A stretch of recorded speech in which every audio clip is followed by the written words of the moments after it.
و در حیات شخصی هم همین خیلی واقعی غیر عادی روی داد که من یک شب در شب خوابم شیخ الرئیس رو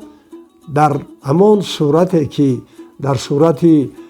علامه باباجان غفورов در مقاومه کتاب آنها ثبت شده است، یک شخصیتی قد بلندی ماش برنجی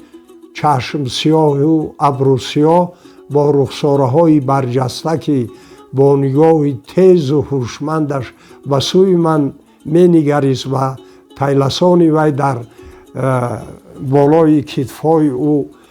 پرتافته شده بود. من در خوابم با اون کس یک روبرو شدیم، با همدیگر نگاه کردیم و اون بزرگوار از نظر من غیب زد و این جرقه و این تأثیر به من یک مرا واجب ساخت که در آینده حیات خود را به ترجمه و ترجمه مخصوصا به ترجمه و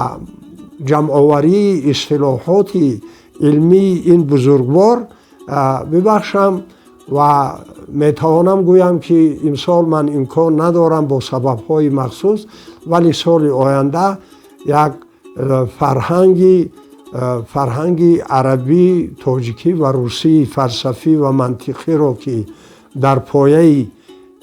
آثار این بزرگوار تألیف کردم، من اون رو برای خوانندگان پیشکش میسازم و تا امروز من اکثر مطلقی اثرهای ابن سینا را به زبانهای تاجیکی و مخصوصا زبان روسی ترجمه کردم که در بالا چنانه که اشاره کردم آخرین کارهای من این گیاهنامه کتاب النبات و جانورنامه کتاب الحیوان بود که به زبانهای تاجیکی و روسی برای خواننده